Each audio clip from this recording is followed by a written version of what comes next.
justice and peace, and equality.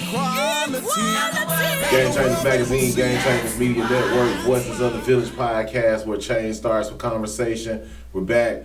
Mr. Mike Burns, Community and College Partnership Partner Program. Man, we were talking about that as we were talking about some of your history working as the president of the former president of the Henry County Democratic Party. Right. Tell us about the Community and the College Partner Program. Tell us what that's looked like. Tell us how you're taking community in a different direction from just a local level to nationwide, because you're like in Alaska, Louisiana, Florida. I mean, you're all over the place with this thing. Tell us what does that program look like.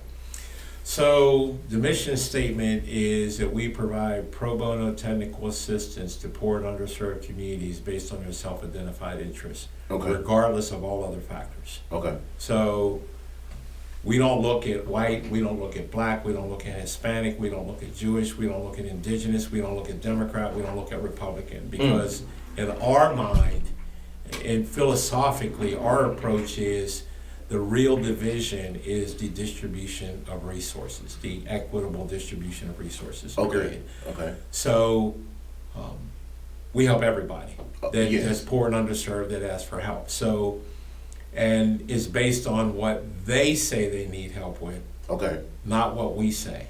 Because who are we to tell people what they need? Correct. People know what they need. That's what we do. Now, how do we do that?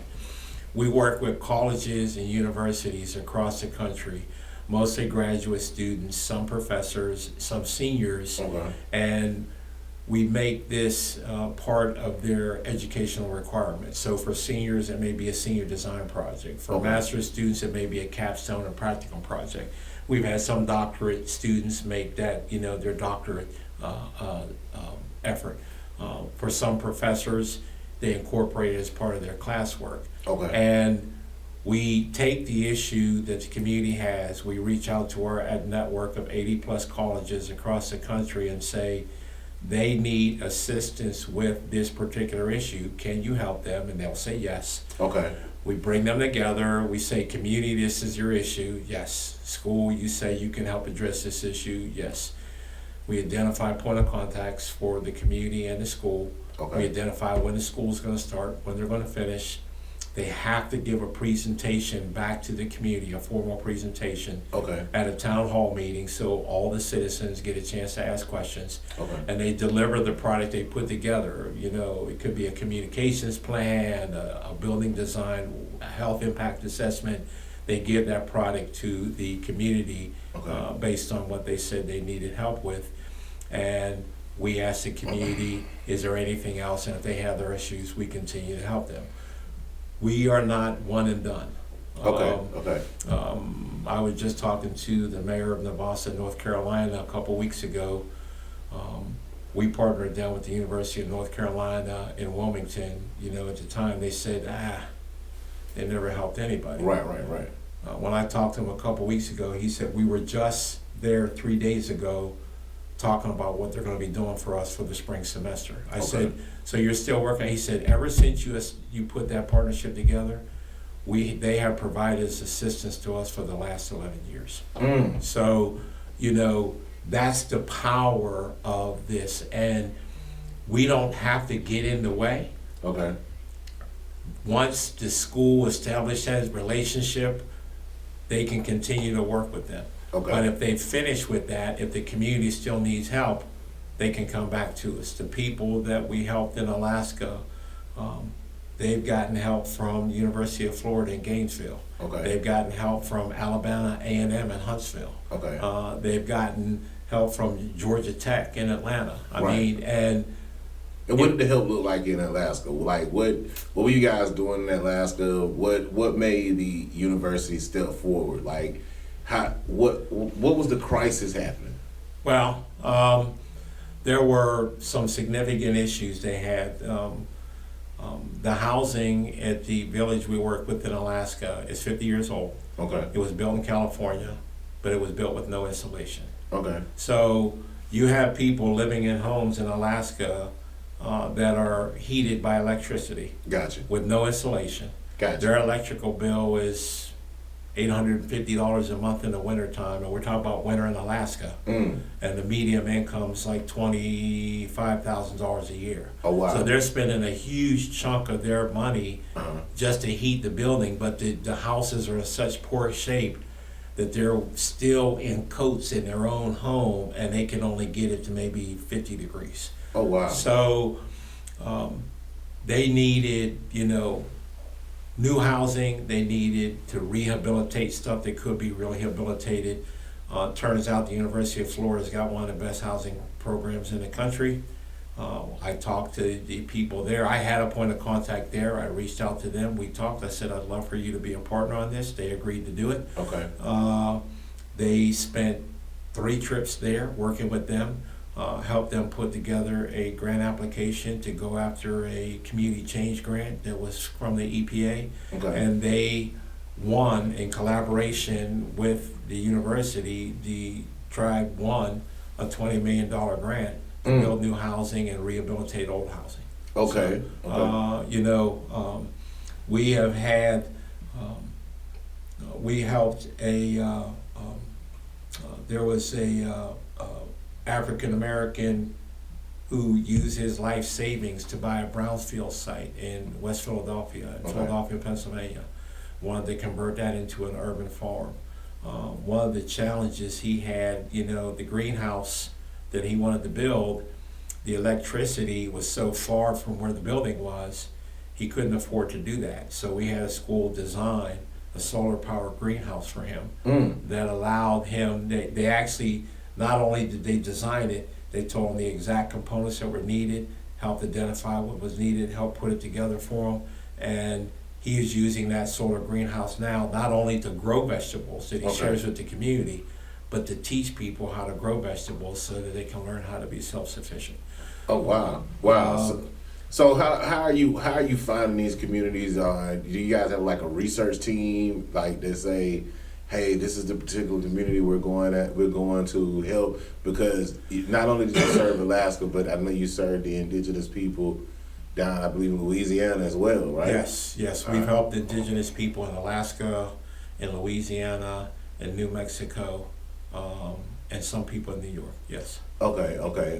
And what did it look like helping out in Mexico? I believe I talked to you, and at one point they had like leaky roofs that they couldn't even get fixed. Yeah, they had. There was a law that said because they were on the reservation that if they had a hole in the roof, they couldn't fix the hole in the roof. Wow. Which is kind of crazy. Wow. That has subsequently been repealed, but I mean,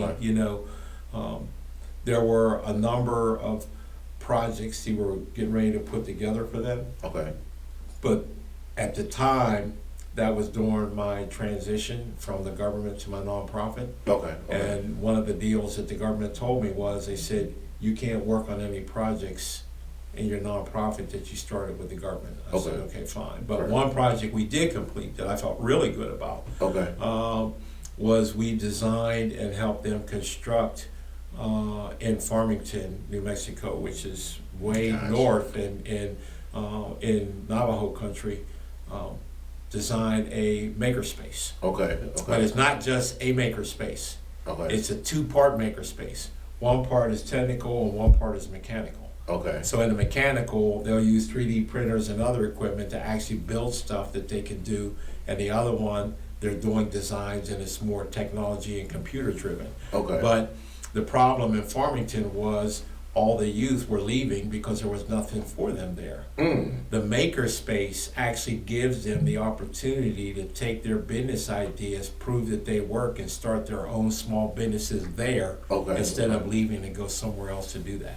Wow. And they're using those maker spaces, I know, to this day. They're still using those. So and making it happen. And making it happen for young people, which I was really excited about. So. Now, what made you, say, this is what my life's calling to do? Because I know you try to, when you, I remember a while back, before you went national, you tried to work at a local level. What made you say, I'd rather take my platform from a local level to a national? Were you forced out, or was it just a point where it was like, hey man, I've done all I could do at home, I got to take this to people who need it across the nations? Well, The whole idea, what's it my grandmother says, sometimes God puts you where you're supposed to be rather than where you thought you were going to be. You know, I didn't think this is what I would be doing for a living. Okay. And, you know, there were a series of events that happened that led me to, you know, go to the EPA, which during the Obama administration, they gave me the latitude to figure out how to make this work, because it took me 18 months to get the first college to agree to do this. Oh, wow.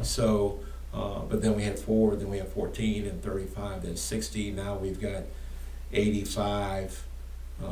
You know, we've got the Stanfords and the Columbias, but we've got the Alabama A&Ms and the Groundlings. We've got the Purdue's and the Georgia Techs. We've got the Georgia States. You know, we've got them all different, you know, public, private, community, all over the country, you know. So, you know, so when I first wanted to start doing this,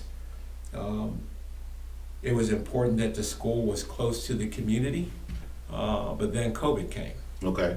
So you couldn't go there. It could be a mile away or it could be 1,000 miles away. It doesn't matter. You weren't going there. So right. And when I stopped and thought about it, I said, well, if that's the case, I could be helping anybody, anywhere, with anything. Correct. So that's when I had that epiphany and said, well, how come I can't help people in Alaska? How come I can't help people in Mississippi? How come I can't help people in New Mexico and New York? Okay. Because if we're doing most of this remote, it doesn't matter where the school is as long as they're providing the assistance. And that's when we said, you know, whoever's got issues, and we partner with other nonprofits and with, you know, state and federal governments, you know, and people hit our website. And we start honoring those requests that came from anywhere, and, you know, that's how we ended up in Alaska. It was a big nonprofit that introduced us to the Bahamas, and we've done 4 or 5 sensational projects in the Bahamas. In fact, the project that we did to talk about the impact of limestone mining on the fresh water in the Bahamas and the rest of the ecosystem. We had a professor from California come and brief that not only to their town council, but to a room of about 400 plus people. And it was so powerful that it gave the politicians the ability to push back on people that want to destroy that freshwater source. And it helped support environmental education, you know, that environmental education across the Bahamas. To where now the country has passed, for the first time in their 50-year history, the first environmental protection legislation that they have ever had. So that's pretty cool. Definitely pretty cool. And you know, to know that you play some small part, you know, in helping that happen. We have somebody, a tribal chief in Canada, that we're working with. He's got an AI program to use sounds and phrases to capture tribal language before it disappears from the face of the earth. And I've convinced him, I said, that's not just your tribal language in Canada. That's good for any language or culture on the planet. And I'm talking to him about taking that idea and exporting that and using it in other places. I met somebody from Kazakhstan at a conference.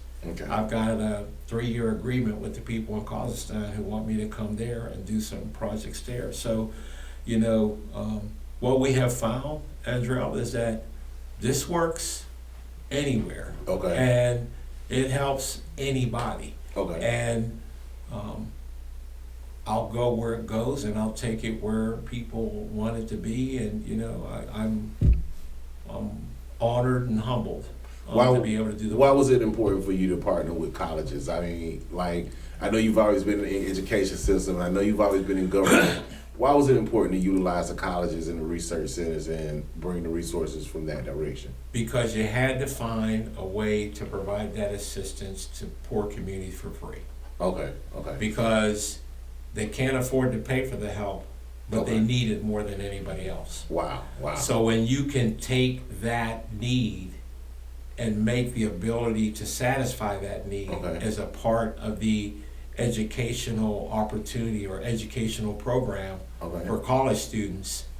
The college students get their need to do a practicum or a capstone project satisfied. Yes. The community gets great technical assistance from some smart college youth that can help them. Okay. And both sides benefit. That's why the program continues to work, because there's no losers. Yes. The students benefit, the community benefits, and at the end of the day, I'd like to think that we're teaching these college students, because we like for them to go to the place where they're doing the work at least once.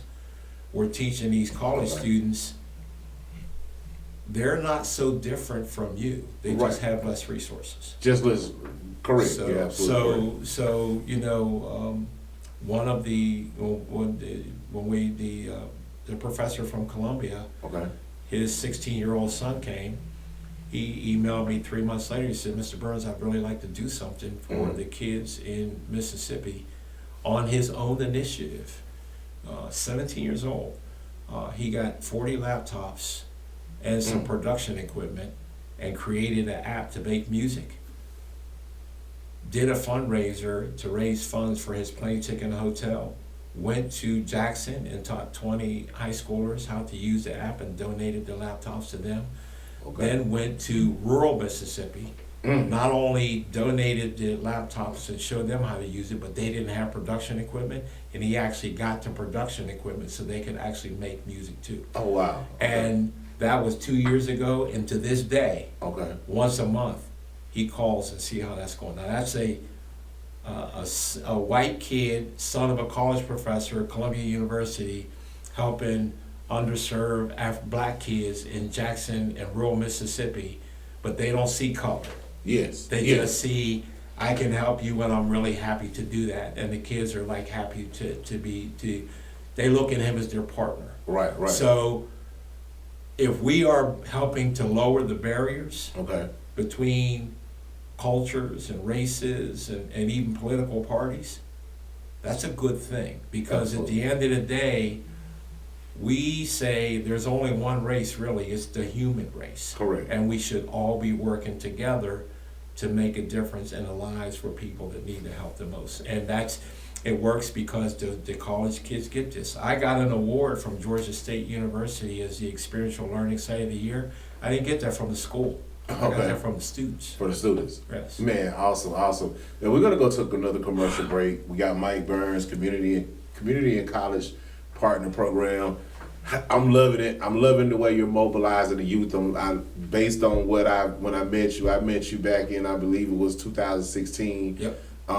That's when we became heavy on the course, and pretty much just to see the way you mobilize in the local community and how you're mobilizing now nationwide, doing the same thing but eliminating the stereotype. Yes. You know, educating the mind, elevating the spirit, eliminating the stereotype.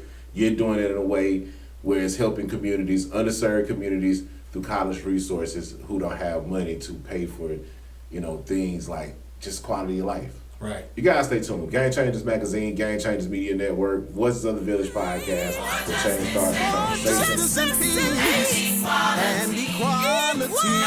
Now the world they will see.